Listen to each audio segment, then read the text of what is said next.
ఈ నెల 28న సింగరేణి డైరెక్టర్లతో జరగనున్న స్ట్రక్చర్ సమావేశంలో కార్మికుల సమస్యలపై చర్చించనున్నామని ఏఐటీయూసీ అధ్యక్ష కార్యదర్శులు వాసిరెడ్డి సీతారామయ్య, కొరిమి రాజ్ కుమార్ తెలిపారు. గోదావరిఖని ప్రెస్ క్లబ్లో శుక్రవారం ఏర్పాటు చేసిన విలేకరుల సమావేశంలో వారు మాట్లాడుతూ గత 10 సంవత్సరాల కాలంగా సింగరేణి యాజమాన్యంతో స్ట్రక్చర్ మీటింగ్లు జరగకపోవడంతో కార్మికుల సమస్యలు చాలా వరకు పెండింగ్లో ఉండిపోయాయని అన్నారు.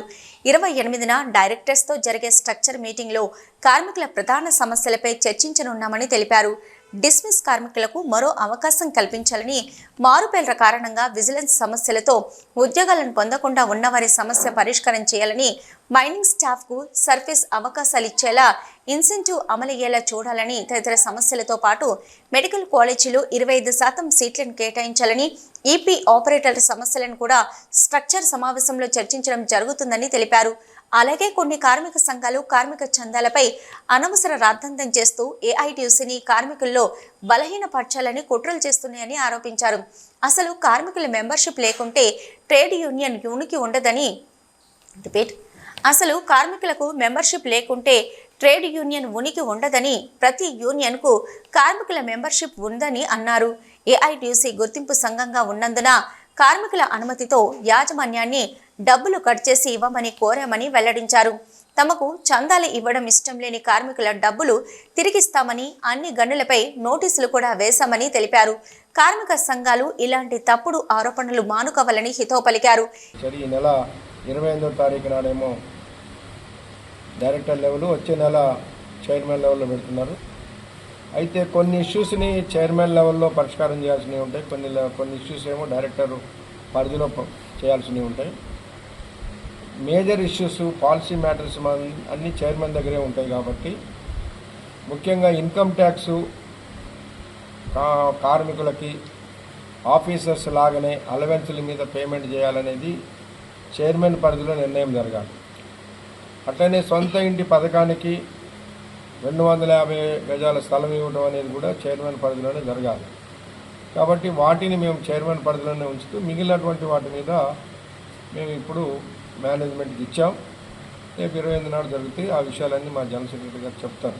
అయితే ఈ మధ్యకాలంలో కొన్ని కార్మిక సంఘాలు అసలు ట్రేడ్ యూనియన్ విధానాన్ని మర్చిపోయి ఈ 10 సంవత్సరాల కాలంలో ఏది నడిచిందో అదే సిస్టమ్ అనుకుంటా వాదం ఇలా కొత్తగా తీసుకొస్తున్నారో ఇది అసలు కార్మిక సంఘాల ఉనికికే ప్రమాదం. అసలు కార్మిక సంఘాలే ఉండవు అది లేకపోతే.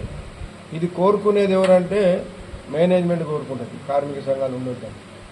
అది కార్మిక సంఘాలు కోరుకోవడం దురదృష్టం. ఎందుకంటే ఇవాళ 5-6 సంవత్సరాల నుంచి సింగరేణిలో మెంబర్షిప్ చేయటం లేదు, మేనేజ్మెంట్ కట్ చేయటం లేదు.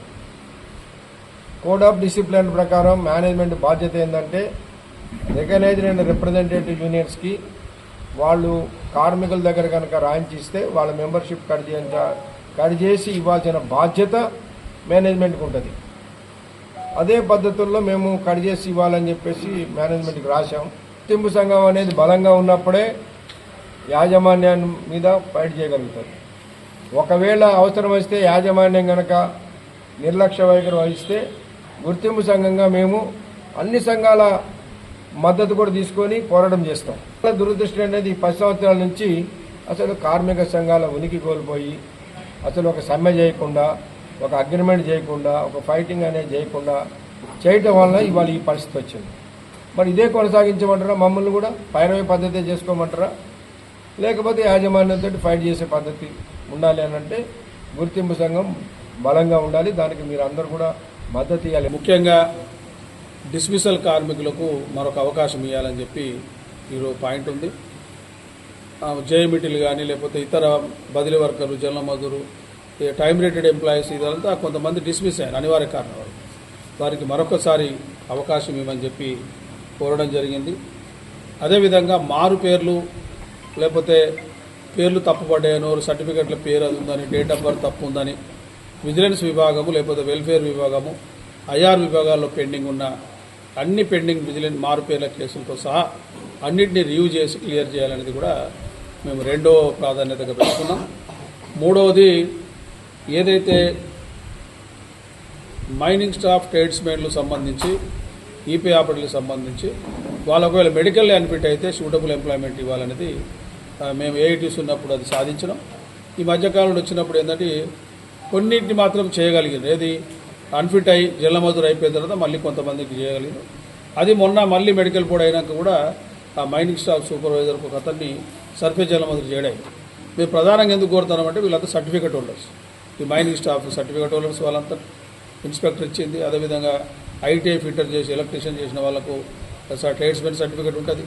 ఇది ఈపీ ఆపరేటర్లకు మన డ్రైవింగ్ సర్టిఫికేట్ ఉంటుంది. కాబట్టి వీళ్ళకి సర్ఫేస్లో ఒకప్పుడు అండర్గ్రౌండ్ మైన్స్ తక్కువ ఉన్నాయి కాబట్టి అవకాశాలు తక్కువ ఉన్నాయి.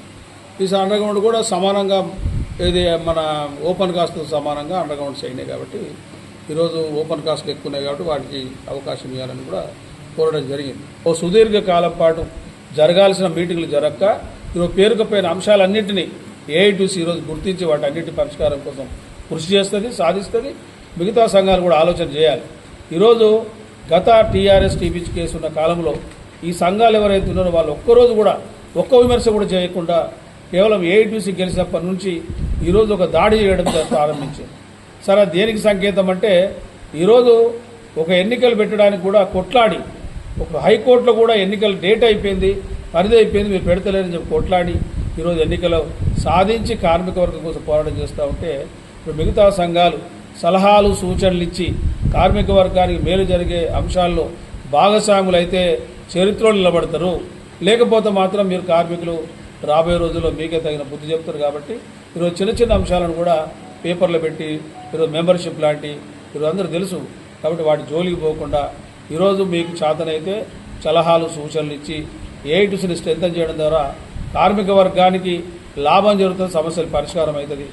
ఈ విలేకరుల సమావేశంలో ఏఐటీసీ ఉప ప్రధాన కార్యదర్శి మడి ఎల్లగౌడ్, ఆజీవన్ బ్రాంచ్ కార్యదర్శి ఆరెల్లి పోషం, శ్రీరాంపూర్ బ్రాంచ్ కార్యదర్శి బాజీ సైదా, నాయకులు ఎంఏ గౌస్, మధ్యల దినేష్, చిప్ప నర్సయ్య, గండి ప్రసాద్, ఆకునూరి శంకరయ్య, తాని రాజబాబు, ఆకుల సురేష్, గాండ్ల కుమార్, ఎం దేవేందర్ రెడ్డి, తోట చంద్రయ్య, మిట్టపల్లి మొగిలి, మోరె సమ్మయ్య, బూడిద మల్లేష్, కీర్తి శేఖర్, గోసుకుల శ్రీనివాస్, ఆసాడపు తిరుపతి, ఆఫీస్ కార్యదర్శి తోడుపునూరి రమేష్ కుమార్ తదితరులు పాల్గొన్నారు.